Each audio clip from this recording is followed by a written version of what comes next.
Please welcome Shyam H. Gidumal, Principal and Northeast Consumer Products and Retail Market Segment Leader, EY. Every day, there's some story about how physical retail is under attack, how some iconic brand retailer is going bankrupt, how e-commerce is going to dominate physical retail, how the Internet of Things is going to change stores forever. A lot of retailers are scared. Physical stores are long-term decisions. So what I'm going to talk about today is what we know, what we're seeing with the clients that we work with, and what kind of trends we think that the best-in-class retailers are dealing with. So what I want everyone to do right now is take out their mobile phones. I can see a number of lights. Just take them out. Go ahead, put them in your hand. Nowadays, you're always told to turn them off. Did we have an announcement before to turn off your phones? Right? You know, you have the funny stories at the beginning of the movies. You have the announcement before the Broadway play. And a lot of physical retailers think this is your enemy, that the phone is one of the things that's causing physical retail to be under the pressure that it's on. But what I'd like you to do is I'd like you to hug it close. Because one of the things that we're seeing is we think that mobile, the use of the phone in the store will actually help the resurgence of physical retail. Okay, now you can turn it off and you can put it back. Okay, I lead Ernst & Young's Consumer Products and Retail segment. We touch most of the leading companies in both the retail and in the consumer products space. I have the advantage that I get to hear from a large global universe of companies about what they're doing, what's best in class. And that's both large global companies as well as young startups. I personally started my career as a strategist and then became the CEO, the chief restructuring officer of a series of retail products, consumer products and retail companies. So I've been where you guys are. A lot of those companies were in times of change and a lot of those companies were in times of distress. So let's start with what the facts on the ground are. The consumer journey is changing. It wasn't that long ago that stores were where most of the important action happened. A need got generated outside, then you went into the store to figure out what's the brand, what's the product, how does that compare, affect a transaction, get customer service, be able to take delivery, have a repeat process, and an overall consumer experience. But that's clearly not the case anymore. I'm going to come back to this in a minute. But before I do, let's start with an example. Let's talk about another industry that's undergone massive change, the movie business.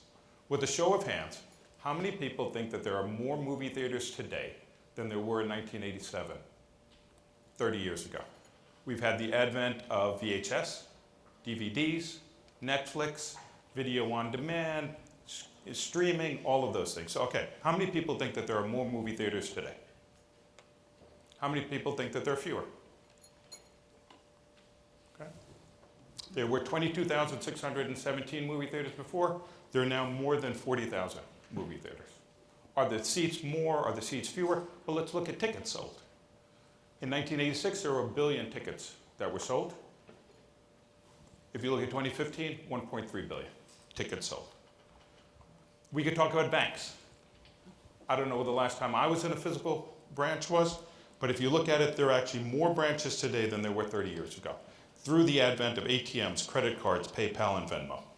Right? Physical environments have had to evolve, but have found a place, even when technology has changed the industry dramatically. So now let's go back to retail. And I'm going to fly through some trends, some of which Susie and Barry both talked about, just so that we're all aligned.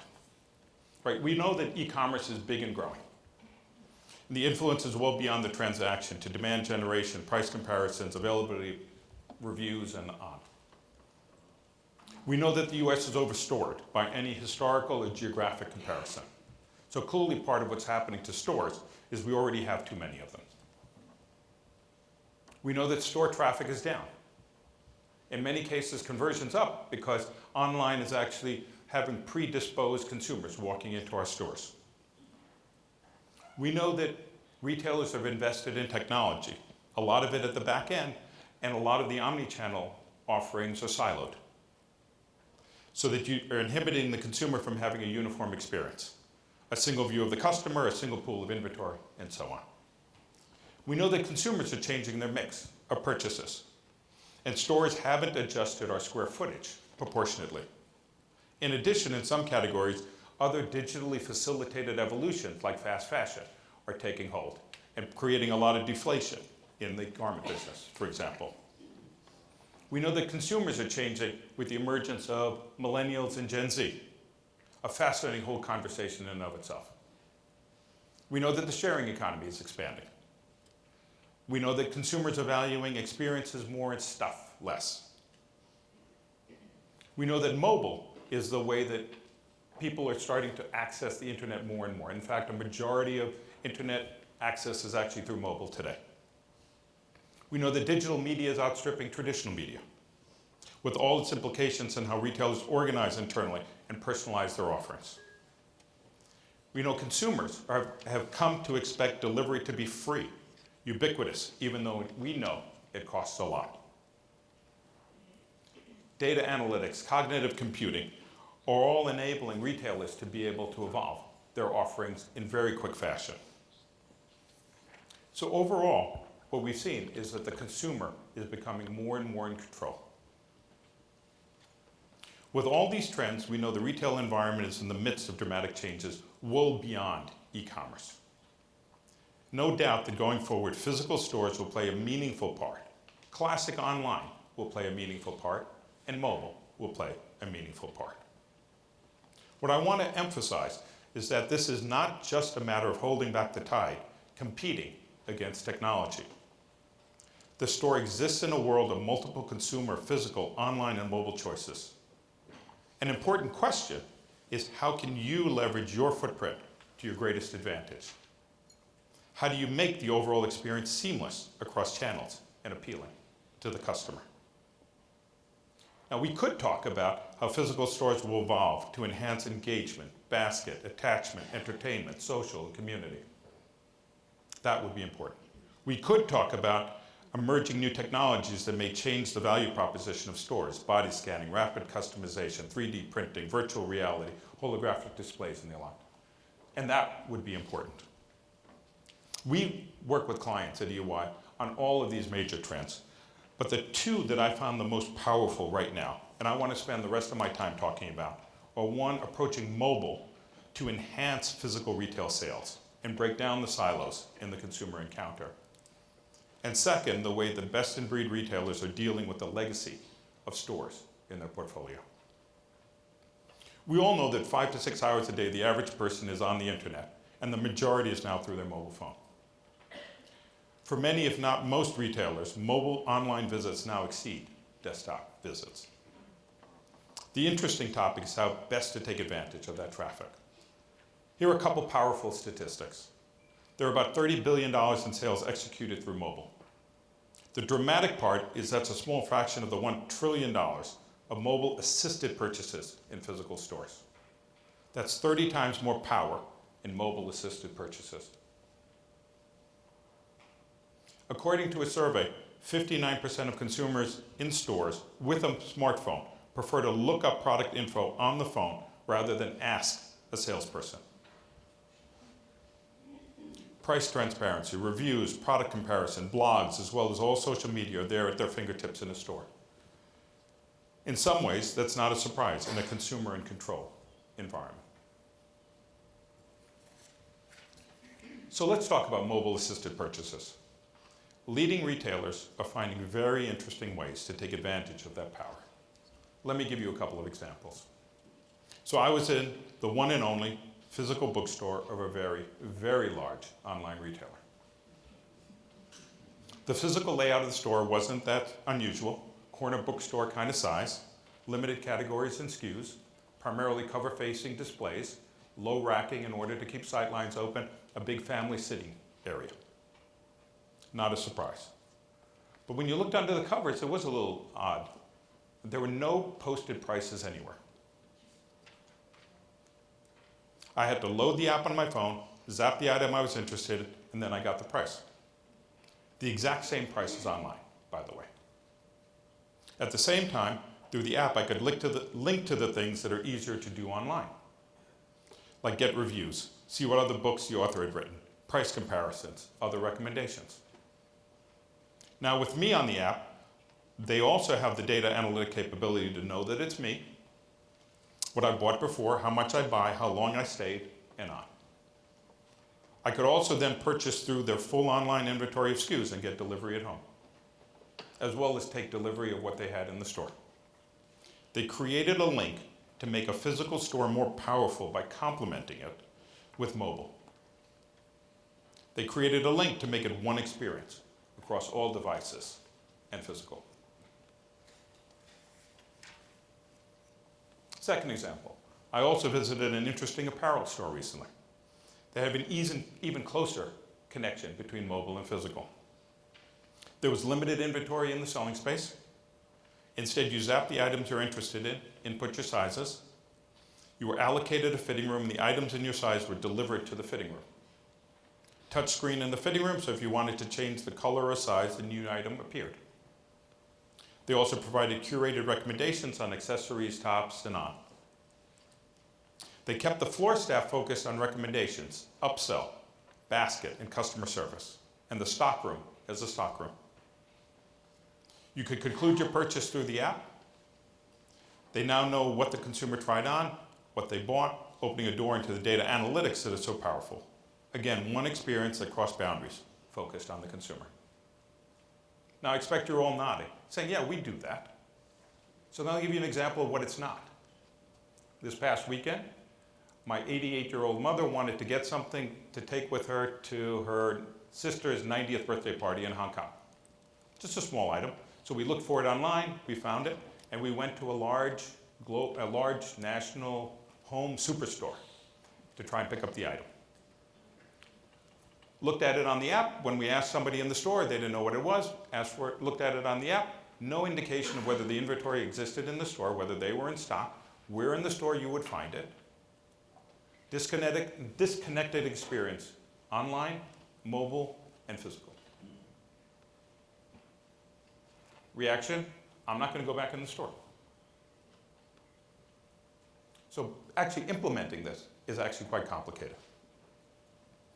So what we're seeing is leading companies view mobile less as an online substitute and more as a complement to physical. A key to providing one uniform experience. In addition, leading retailers are breaking down the internal barriers to providing that uniform experience across channels.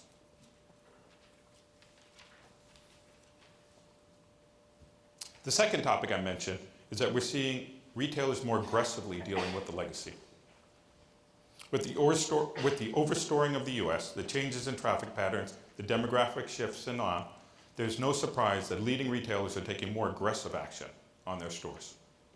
Historically, most retailers only close stores before lease expiry in exceptional circumstances. In the past, traffic patterns didn't change that dramatically, and even if a store underperformed expectations, it usually made four-wall positive contribution to overhead, so stores stayed open for the lease term. Stores were evaluated on traditional measures: revenue per square foot, four-wall EBITDA, on-shelf availability, labor effectiveness, and on. What we're seeing is retailers are now looking at a more integrated set of measures that are consumer-focused. Looking to evaluate bought in store, returned, bought online, returned in store. Bought online, pickup in store. Conversion, basket, upsell, customer retention.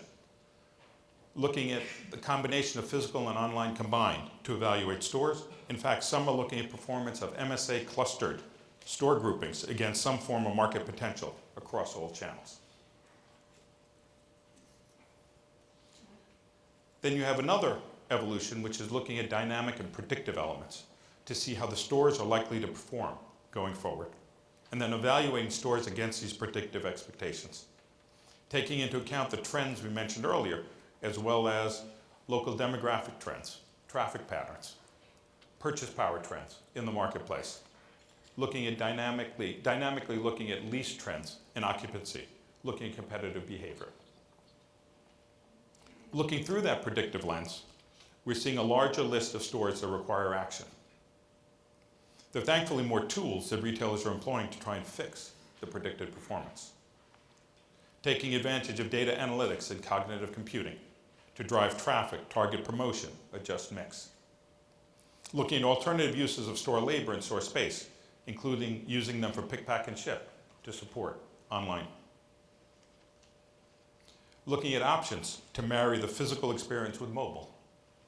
Looking at aligning supply chain with the predictive footprint. Using current and predictive store performance measures, they're also causing best-in-class retailers to engage in more negotiations with their landlords around underperforming stores well before leases expire. We typically find that they look at 3 components as they're going through that process. Looking at the landlord conversation, framing it around whether that's a single or multi-store negotiation that takes place. A deep dive into the data on actual traffic, especially when, for some retailers, 70 to 80% of their traffic is coming from the online conversation the consumer's having before they walk in the store. Looking at the debt requirements that the landlord may have, market leasing and occupancy trends in the area, and ideas on alternative uses of the space. In addition, we see people looking much more at the internal implications of the store closing program. What's the impact on your financials of impairments, restructuring charges? What's the impact on your taxes? How the prospective close might affect street guidance if you're public. And then third, you have a dramatic increase in the ability of retailers to be able to deal with retention of consumers when retailers decide to close the store. Using traditional media, using the information that's been gathered through customer resource management programs, the one-on-one conversation through social media, and the maintenance of the relationship through classic online and mobile. A new set of expertise is growing up around how you best close stores and keep customers. Data analytics, predictive analytics, aggressive fix, aggressive close, different lease terms, all changes that are coming and continuing to evolve. So we've covered a lot of ground. In summary, e-commerce and many other factors are fundamentally affecting all aspects of retail. Going forward, we still see stores continuing to provide the majority of retail sales. We see top retailers breaking down internal barriers to provide a uniform experience across channels. We see a morphing of mobile to become more a complement to physical retail than only an online alternative. We're seeing efforts to break down the internal barriers to a consumer-focused, seamless experience. We're seeing traditional retailers build enhanced data gathering and analytic capabilities. We're seeing retailers be much more aggressive about evaluating and closing stores when the financial return is not there. Thank you.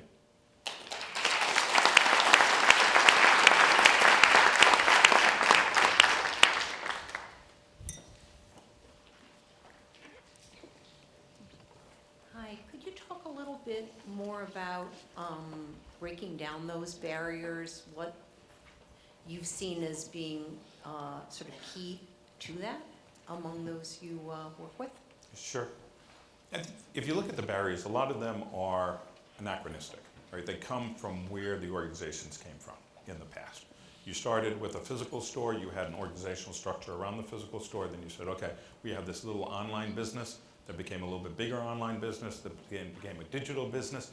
And organizations are the kinds of things that once those structures get built, they're very hard to break down. So now you've created these people with jobs and job descriptions that are defined in specific ways.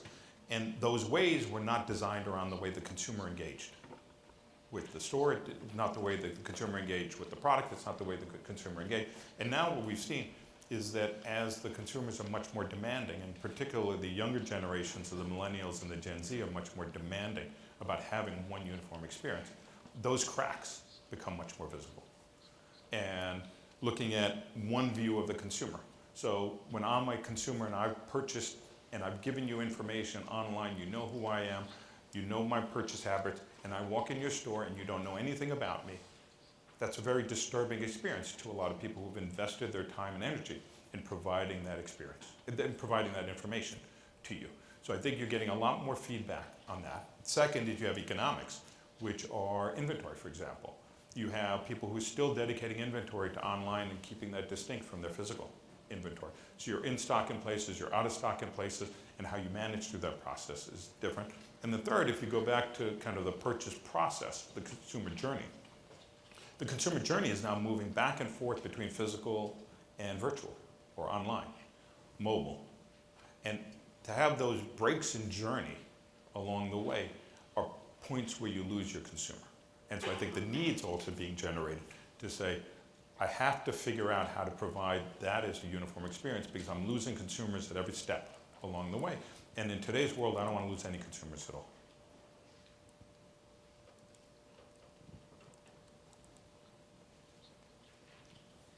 Do you expect this trend of closures to continue over the next 12 to 18 months? Sorry, I couldn't hear you. Do you expect the trend of closures to continue over the next 12 to 24 months, 18 months? Yes. And if anything, I think that they're going to accelerate. Because as you see, there's sort of a perpetual cycle. So I was part of taking a very large global toy company private. And we actually went through store closings in the process. And you realize that most retailers don't have that skill at all. It's not a skill that most retailers grew up with. You tended to open stores, wait for the lease to expire, and then they closed in and of their course. And what you're seeing now is that the traffic patterns change as you have more and more malls where you have empty anchor locations and the traditional drivers into those physical locations start to deteriorate. You're going to see more stores closed because their traffic pattern is going to get worse.